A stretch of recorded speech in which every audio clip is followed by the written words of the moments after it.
la gamification. Alors la gamification, c'est super populaire en ce moment dans le monde de la formation, mais personnellement, je la trouve souvent très sous-exploitée. Moi, j'ai eu la chance, il y a quelques années, de gamifier l'école 42, donc de gamifier un cursus entier, et c'est plutôt comme ça que moi j'approche la gamification. Alors que ce que je constate en ce moment dans le milieu de la formation, ça va plutôt être deux tendances. La première, c'est d'utiliser le jeu, et non pas la gamification, dans des séquences pédagogiques. Donc ça, c'est top parce que c'est un outil super polyvalent. Ça permet à la fois d'engager les apprenants, d'aller travailler certaines compétences directement avec les jeux sérieux. C'est un outil génial qui va à la fois encourager les apprenants à prendre des décisions, qui va les faire interagir avec leurs pairs. Donc c'est un peu tous les ingrédients pour que nos apprenants ils soient dans l'instant présent et qu'ils soient actifs dans leur formation.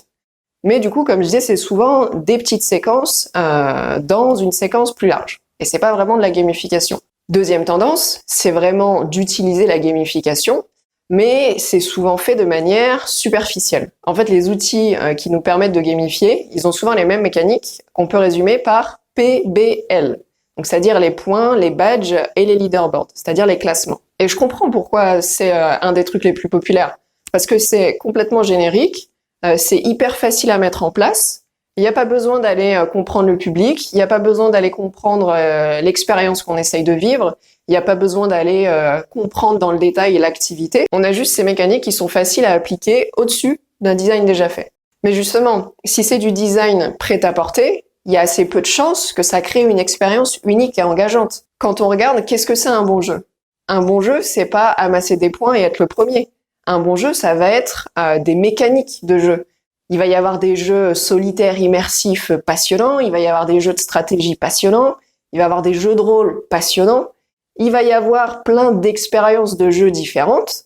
Et en fait, le boulot du game designer, ça va être d'aller piocher dans la boîte à outils et d'utiliser les mécaniques qui vont lui permettre de créer une expérience unique et engageante, selon les objectifs qu'il s'est fixés. Soit un truc immersif, soit un truc stratégique, soit un truc très social. Et donc, le taf d'une bonne gamification, c'est aussi d'aller piocher dans cette boîte à outils pour créer une expérience mémorable. Le but, c'est pas juste d'encourager un comportement d'accumulation de points. Le but, ça va être de créer une expérience mémorable qui développe la motivation intrinsèque de nos apprenants. Parce que justement, au plus on s'éloigne de ces récompenses superficielles qui sont externes à l'activité elle-même, qui arrivent un peu comme un cheveu sur la soupe à la fin de l'activité, on va pouvoir se concentrer sur des mécanismes qui vont développer cette motivation intrinsèque. Et cette motivation intrinsèque, au fond, c'est quoi ?